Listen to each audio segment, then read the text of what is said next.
Red టీవీలో మీ వ్యాపార ప్రకటనల కోసం ఈ నంబర్ ని సంప్రదించండి 6281747728. అండ్ ఇప్పుడు మన తెలంగాణ రాజకీయాలకు వస్తే ఈ మధ్య మేడిగడ్డ గురించి చాలా మాట్లాడుతున్నారు. అండ్ అంటే అది కుంగిపోయింది, దాన్ని మంచిగా చేపియచ్చు అని కొంతమంది అంటారు, కొంతమంది ఏమో దాన్ని చేపేయడం ఎందుకు, పోయిన ప్రభుత్వం అసమర్థత అని చెప్పేసి కూడా అన్నారు. సో ఇప్పుడు రీసెంట్ గా SIBలో 42 హార్డ్ డిస్కులు 1600 బుక్ పేపర్స్ మొత్తం కాల్ చేశారు అని చెప్పేసి, డాక్యుమెంట్స్ కాల్ చేశారని చెప్పి ప్రణీత్ రావు మీద కేసు అయింది. అండ్ ఇప్పుడు ఆయన మీద అంటే దీన్ని మనం ఎలా చూడొచ్చు అంటే లాస్ట్ పోయిన ప్రభుత్వం అసమర్థత అని అంటారా? పక్క అసమర్థత, పక్క ఫ్రాడ్ పీపుల్ వాళ్ళు. In the name of family, in the name of అది. ఇప్పటి వరకు వాళ్ళ మీద ఉన్న అభిప్రాయం, అది ఎప్పుడైతే బేటలు ఇచ్చిందో ధవళేశ్వర్లో కాటం దొర కట్టింది ఒకటి ఉంది, it is become more than 100 years. Rajahmundry bridge ఉంది, మోర్ దెన్ 100 years. సిగ్గులేదు వీళ్ళకి. ఇప్పుడు ఇంకా మనం ఎలా మాట్లాడుకుంటున్నాం, they have to be find, they have to put in the cell, అసలు బిహైండ్ బార్స్ పెట్టాలి. ఏంటి ఒక్క నెల కూడా అవ్వలేదు అది బేటలు ఇచ్చిందంటే అసమర్థతే ఉంది. Fraud fellows. ఎక్కడి నుంచి ఫ్రాడ్?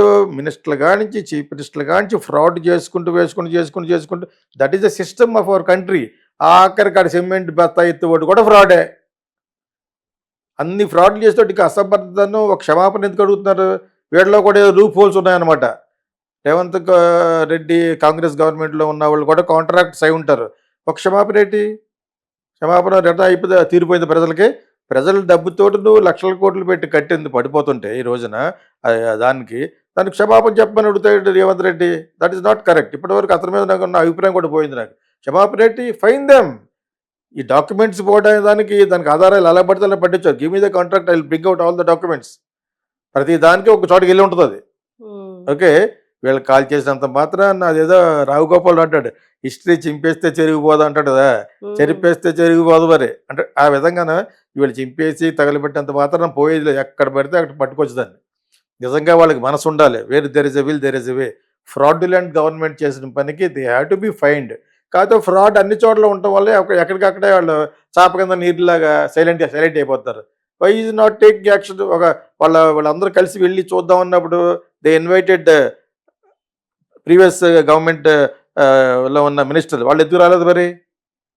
వీళ్ళందరూ వెళ్ళి వాళ్ళని ఇన్వైట్ చేసేటప్పుడు ఛాలెంజ్గా వెళ్ళాలి, చూడాలి. అది చూసింది వీడియో వచ్చేసి ప్రజలు చూపించాలి. ఎక్కడికక్కడే ఫ్రాడ్ అధ్యత ఫ్రాడ్. అటువంటిది ప్రపంచంలో ఎక్కడేలా జరగదు. అంత పెద్ద ప్రాజెక్ట్ కట్టి, it's not an ordinary project. చాలా గొప్పగా మాట్లాడుకున్నాం కేసీఆర్ గురించి, సాధించాడు అని చెప్పేసి. అంతే కదా మరి. చాలామందికి జీవనోపాధి అయ్యే నీళ్ళని ఇచ్చే ప్రాజెక్ట్ అంటే పెద్ద ప్రాజెక్ట్ కదా. అటువంటిది ఆదిలోనే అంశపాదుల్లాగా when you're getting this bad they have to be punished. అన్ని లెవెల్లోనూ ఫ్రాడ్ ఉండటం వల్ల సైలెంట్ అయిపోయారు. క్షమాపణ చెప్తే ప్రజలకు వచ్చేస్తా అంటే కేసులు కూడా పెడతామంటున్నారు కదా. అంటవేంటి? 5-6 ప్రామిస్లు పెట్టారు కదా, ఫ్రీ బస్ ఫర్ విమెన్, అదేదో అందులో అది పెట్టండి. ఆ రోజు విల్ టేక్ అవుట్ దట్. అలాగే ఎందుకంటారు? తీసి అరెస్ట్ చేయం. 4-5 మినిస్టర్లని ఎవరెవరైతే కారణభూతులు అయ్యారో లోపల పడేయాలి. అసలు వాళ్ళు ఆల్రెడీ సంపాదించేస్తున్నారు. అయిన కేసులకే వాళ్ళు ఏం చేయలేని పరిస్థితుల్లో దాన్ని సమర్థించుకోవడం ఇంకా చాలా ఫనీగా ఉంది కేటీఆర్ వాళ్ళను. ఏదో జరుగుతూ ఉంటుంది అన్నాడు అతను. ఏదో జరగటం ఏంటి? What are you talking? Is it a shame for you? అప్పుడు అతని మీద నాకు మంచి అభిప్రాయం ఉంటుంది మొన్నటి వరకు. ఇప్పుడు అది కూడా పోయింది. నాకు జరుగుతూ ఉంటుందా? That such a prestigious project. దగ్గరుండి చూసుకోవాలి. అది అంత మంచి ప్రాజెక్ట్. డబ్బులు తిన్నా కూడా బాగా కట్టచ్చు. Go look at Dhavaleswaram barrage, go look at that Rajahmundry bridge. ఇవన్నీ మర్చిపోయి అదే 100 సంవత్సరాలు దాటిపోయింది. అది ఆథరైజ్డ్. యాక్చువల్లీ అథారిటీస్ ఏం చెప్పినంటే డోంట్ యూజ్ అంటారు దాన్ని. But still Rajahmundry bridge use చేస్తారు. ఇంకా some trains are going. So shame కదా ఇది. నేను కాక మొన్న కట్టి with the people's money, with your mandate, with your manifesto, నువ్వు దానికి మళ్ళీ లబ్ధి పొంది సచ్ సబ్ స్టాండర్డ్ కట్టడం అనేది it's a shame of the nation. ఇది ఒక పెద్ద చాలా పెద్ద దాన్ని ఏమంటారు, షేమ్ని, అగౌరవం. That is so they have to be answerable. వాళ్ళందరినీ లోపల పడేయాలి. అసలు వీళ్ళలోనే ఉంటుంది, వీళ్ళలోనే కొంత ఉంటుంది. అందరూ దొంగలే అంటారు కదా, ఆ టైపు. ఏం చేస్తాం, దట్స్ ఆల్.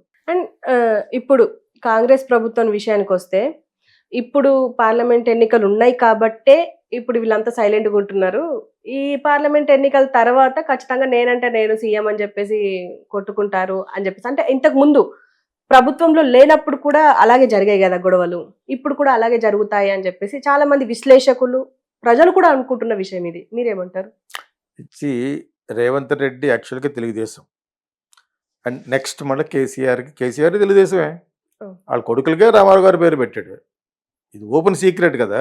వీళ్ళంతా తెలుగుదేశం. చంద్రబాబు నాయుడు మీద కోపంతో మొత్తానికి వాళ్ళందరూ బయటకు వచ్చేసి ఏదో విధంగా బ్లెస్సింగ్ ఇన్ డిస్గైజ్ లాగా ఒక సెపరేట్ రాష్ట్రాన్ని సంపాదించుకోగల సత్తా ఏర్పడింది. అది ఇచ్చింది ఎవరు? కాంగ్రెస్. వాళ్ళ పక్కన పెట్టేశాడు కేసీఆర్. అతని యొక్క చాణక్య తెలివితేటలతోటి అతని పేరుతో సంపాదించుకుని ఒక గర్వంగా తలకెక్కిపోయింది పొగరు వాళ్ళందరికీ. పొగరుతోటి దిగ్చేశారు. అయినా కూడా గ్రేటర్ హైదరాబాద్లో గెలిచింది వాళ్ళే. అంటే డెవలప్మెంట్ తెలుసుకునే విద్వత్తున్న విద్యాయుధకులు ఉన్న ప్లేస్లో వాళ్ళే గెలిచారు, విలేజ్లో ఓడిపోయారు యాక్చువల్గా కదా. కాకపోతే ఇప్పుడు మీరు అన్న ప్రశ్నలో ఏంటంటే ఎలక్షన్లు అయిపోయిన తర్వాత వీళ్ళు మళ్ళీ వాళ్ళు కొట్టుకుంటారా అని అడుగుతున్నారు. అది ఎలా జరుగుద్ది అన్నది మనం హైపోథెటికల్గా చెప్పలేం కానీ, ఊహించుకు చెప్పలేం కానీ, బట్ ఇప్పుడు ఆల్రెడీ ఒక ప్రైమ్ మినిస్టర్ని గౌరవించాడు ఇప్పుడున్న చీఫ్ మినిస్టర్. అది చాలా చాలా మంచి మూవ్, స్మార్ట్ మూవ్ అంటారు దాన్ని. నేను చాలా బాగా అప్రిషియేట్ చేసి ఫేస్బుక్లో ఒకటి పెట్టాను. పాజిటివ్ కామెంట్స్ కూడా వస్తున్నాయి. రావాలి, ఇప్పుడు నీకు బడ్జెట్ రావాలి, అక్కడ నుంచి ఇవన్నీ రావాలి. కాబట్టి ప్రైమ్ మినిస్టర్ తోటి సఖ్యతగా ఉండాలి. కానీ కేసీఆర్ లాగా ప్రైమ్ మినిస్టర్ సన్నాసి యాదవా అలా తిట్టి మళ్ళీ అక్కడికి వెళ్ళి చేతులు పట్టుకుంటాడేంటి? నీకు ముందు సోషల్గా నీకు ఎలా మాట్లాడాలో తెలియదు అతనికి. తెలివితేటలు ఉన్నాయి. తెలివితేటలు నేను అంతకుముందు కూడా గమనించాను. కాబట్టి మంచి తెలివైనవాడికి ఆ మాత్రం సోషల్ ఎటికెట్ తెలియదు. ఒక ప్రైమ్ మినిస్టర్ ఆఫ్ ఇండియా సన్నాసి అన్నాడు చాలాసార్లు. ఇతను అలాగే అనలేదు, పిలిచి పెద్దన్న అన్నాడా. ఇప్పుడు రేపు పొద్దున వాళ్ళతో పని ఉంది, అతను చాలా దానికి వీళ్ళు మళ్ళీ కేటీఆర్ అలా ఉన్నారంటే ఇది చాలు ఈ ఎగ్జాంపుల్. రేపు పొద్దున వాళ్ళతో కలిసిపోతే వాట్ ఈజ్ యువర్ ప్రాబ్లం? నిజంగా కాంగ్రెస్ పడిపోతే కలిసిపోతాడు. నిజంగా కాంగ్రెస్ ఏమైనా ఇతనికి హాని చేయాలని ట్రై చేస్తే ఒక్కసారి ఇతను క్యాంప్ అంతా పక్క షిఫ్ట్ అయిపోతే ఏమవుద్ది? Main opposition will be BJP in Telangana. ఏదో విధంగా ఆల్కాలకి ఫిట్టింగ్ పెట్టడానికి కేటీఆర్ అండ్ గో ట్రై చేస్తుంది. ప్రైమ్ మినిస్టర్ పొగడకూడదా? Prime minister for all the states, whether their government is here or not. Mister KTR and all you must know that. నీకు రేపు పనులు జరగాలంటే ప్రైమ్ మినిస్టర్ మీరు బాగోలేరు కాబట్టి ఇప్పుడు ఓడిపోయారు. ఇతను బాగుండేవాడిని ఎందుకు చెడతారు మీరు? బాగుండేంత మాత్రం కాంగ్రెస్ కలిసిపోయినట్ట? Congress is little bad waters. వాళ్ళ పై తెంచుకో, వాళ్ళు చేసిన స్వయంకృత వలన మీకు సెపరేట్ షేడ్ ఎందుకు ఇచ్చారు? ఆ మాత్రం జ్ఞానం ఉండాలి కదా. మిమ్మల్ని ఒక లెవెల్కి పట్టుకొచ్చిన తర్వాత అది చేయాలి. ఇది యాక్చువల్గా సినారియో. అతను రేవంత్ రెడ్డి చేసింది ఇందాకేదో కాళేశ్వరంలో తప్పు, ఇంకా వాళ్ళ మీద ఎక్కువ యాక్షన్ తీసుకుంటలేదు అన్నాను. బట్ ఇక్కడ అతను ప్రవర్తన బ్రహ్మాండంగా మాట్లాడతాడు. హిందీ బాగా మాట్లాడాడు ఆయన, తెలుగు బాగా మాట్లాడాడు, ఇంగ్లీష్ బాగా మాట్లాడాడు. ఇంగ్లీష్లో ఆయన గమనించారు, ఒక్క తప్పు కూడా మాట్లాడలేదు. కానీ ఇంగ్లీష్ రావట్లేదు అని చెప్పేసి హేళన చేస్తున్నారు ప్రతిపక్షం. అండ్ ఆయనకి రావట్లేదా?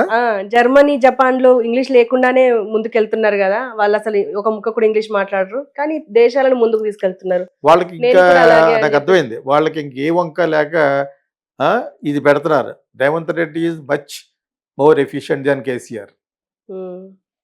This is my statement as a creative film maker and also experienced person. నేను ఇద్దరిని చూస్తున్నాను, బ్రహ్మాండంగా మాట్లాడాడు. What else you want? Oxford university మాట్లాడాలా? ఈ ఆఫ్టర్లీ ఆర్డినరీ స్కూల్లో చదువుకున్నవాడని చెప్తున్నాడు కదా. నేను చిన్న దుంపల స్కూల్లో చదువుకుని వచ్చాను అంటున్నాడు. ఇంకా అందుకంటే దానికి దండం పెట్టాలి. అటువంటి స్కూల్లో చదువుకుని వచ్చి చాలా బాగా మాట్లాడుతున్నందుకు. అటువంటి స్కూల్లో ఉన్న వాళ్ళు కూడా ఐఏఎస్ఐలో ఉన్నారు. అతను ఎస్పెషల్లీ పెయింటర్ అంటారు, పెయింట్ చేసుకునేవాడు. అవును, జీవనోపాధి కోసం పెయింట్ చేసుకోవచ్చు, ఏమైనా చేసుకోవచ్చు. But still is a very efficient fellow. కాకపోతే ఇతను బూతులు మాట్లాడినప్పుడు అతను కూడా బూతులు మాట్లాడాడు. అక్కడ ఒక చోట లైక్ చేసేవాడిని కాదు, ఇతను కూడా చాలా చాలా బూతులు మాట్లాడేవాడు అనమాట. సో ఇక్కడ అతను బ్లేమ్ చేయడు. అతను ప్రైమ్ మినిస్టర్ ఎదుట అతను మాట్లాడిన విధం చాలా చాలా బాగా నచ్చింది నాకు యాక్చువల్లీ. మళ్ళీ అదే ప్రైమ్ మినిస్టర్ ఇక్కడ అయిపోయింది వేరే మీటింగ్లో, ఇందులో కాంగ్రెస్ పాత్ర కూడా ఉందని అన్నాడు. అన్నాడా? మరి అలాగనా అతని యొక్క పార్టీ లక్షణం అది. అక్కడికి వెళ్ళిపోయి నువ్వు అందులో కలిసిపోయిన వాళ్ళంటే ఒక చీఫ్ మినిస్టర్గా నీకు నేను అన్నీ ఇస్తాను, ఇష్టం చేయి అన్నాడు. అలాగ అనాలి. అంటేనే రేపొద్దున సౌత్లో వస్తుంది. ఉమ్, రేపొద్దున ఒక 10-15 సీట్లకి నీకు తెలంగాణ రావాలంటే నువ్వు రేవంత్ రెడ్డి సపోర్ట్ చేయాలి. అంటే వాళ్ళ ఎజెండా ఏంటి? నేషనల్ లెవెల్లో కాంగ్రెస్ని తిట్టాలి. అవును. అంటే ఇక్కడ కాంగ్రెస్ వాళ్ళు కూడా ఈ కాళేశ్వరం దాంట్లో కొమ్మక్క అయిపోయి ఉంటారు అని చెప్పేసి మొత్తానికి ఆయన చెప్పాల్సింది చెప్పేశాడు. చీఫ్ మినిస్టర్గా ఇతను ఎటువంటి బాధ్యత ఉండాలో చాలా చాలా రెస్పాన్సిబుల్గా మాట్లాడాడు రేవంత్ రెడ్డి. ఇలా ఒక్కసారి మాట్లాడలేదు. అంటే ప్రైమ్ మినిస్టర్తో పార్టీ నీదో పార్టీ అయినంత మాత్రాన ఎప్పుడు చూసి టగ్ ఆఫ్ వార్ పెడితే నీకు ఎవరిస్తాడు బడ్జెట్? రూపాయి ఎవరు పడాలి? ఇప్పుడు ఎవరు? ఇప్పుడు కొంచెం పర్లేదు. ఇప్పుడు చేస్తాడు ఎలక్షన్ కాబట్టి హైదరాబాద్లోనే ఈ సదర్న్ రైల్వేస్ అని అదని ఇదని మెట్రో రైల్ అని ఎందుకు చేస్తున్నారు? To get more votes, at least ఒక 20 సీట్లు వస్తాయని. వాళ్ళకి సీట్లు కావాలి. ఇప్పుడు ఆంధ్రాలో జగన్ ఇస్తాడని ఎవరిచ్చినా తీసుకుంటారు. ఇక్కడ కూడా కావాలి. ఇక్కడ వాళ్ళు ఓన్ పాగా కొంచెం పర్లేదు, మంచి మంచి క్యాండిడేట్లు నిలబెడుతున్నారు యాక్చువల్గా. సో పొలిటికల్గా వాళ్ళ ఎజెండాలను క్రాస్ చేసుకుంటూ కాంగ్రెస్ని కూడా లెక్క చేయకుండా హైకమాండ్ని చెప్తాడు రేపొద్దున డబ్బులు నాకు వాళ్ళు ఇవ్వాలి అని చెప్తే ఆయనతో బాగుండాలి. అంతకంటే ఎక్కువ యాక్ట్ చేస్తే అట్లా జంప్ చేస్తాడు. విలియన్ అయిపోతే ఏమవుతుంది? 50% ప్లస్ కేసీఆర్ని జంప్ అయిన వాళ్ళు అందరూ కలిసి కాంగ్రెస్కి బీజేపీకి వెళ్ళిపోతారు. అది ఎప్పుడు కూడా సురక్షమైన రూట్. అది వాళ్ళందరినీ చేత్తో పట్టుకున్నారు. అలా చేయడం చేసే రోజు వచ్చి చేస్తాడు. This is for the KTR information. చేస్తాడు ఏంటంటే అప్పటికి ఇంకా మీరు అధపతాళంగా పోతారు. కాంగ్రెస్ ఏమన్నా కాంగ్రెస్ అందులో కలిసిపోతే బీజేపీ ఏమన్నా యాంటీ హీరో? అది కాదు కదా. It is national party. ఎక్కువ బ్యాక్ చేసి ఇప్పుడు అందరిలోనూ ప్రపంచంలో అన్నింటిలోనూ బాగా చెప్పుకున్న పార్టీ. ఓన్లీ ఇస్లామిక్ నేషన్స్ ఒకటే మోడీ గారిని లైక్ చేయరు. Don't care. నీకు అర్థమైంది పడుతుంటే. సో మోడీ గారితో జాయిన్ అయిపోయినా కూడా పర్వాలేదు. అదే మీకు దెబ్బ. ఇంక మీరు తేలుకోలేరు. మీరు ఇంకా అధపతాళంగా పోతారు. Because you maintained and you helped only your caste people and your family people, which is an utter mistake. What do you think? అలాగనుకుంటే Jalagam Venkatarao తర్వాత మళ్ళీ కనపడలేదు. మీకు ఇంకా తెలియదు, మీ పిల్లలు ఎవరికి తెలియదు. Jalagam Venkatarao is first Velama. Okay, ఆయన తర్వాత మనకి ఎవరు రాలేదు. కాకపోతే కమ్యూనిటీ చాలా సుభిక్షంగా ఉండడం కారణం వాళ్ళు చాలా బాగా బిజినెస్ చేసుకుంటున్నారు. చాలా కాలానికి ఈయన అయ్యాడు, నిలబెట్టుకోలేకపోయాడు. మీకు అర్థమైంది. ఇప్పుడు ఇది చాలా మంది తెలియదు. Jalagam Venkatarao is more powerful then all the chief ministers. ఓకేనా? అప్పటికి మీరు ఎప్పుడో పుట్టలేదు ఇంకా.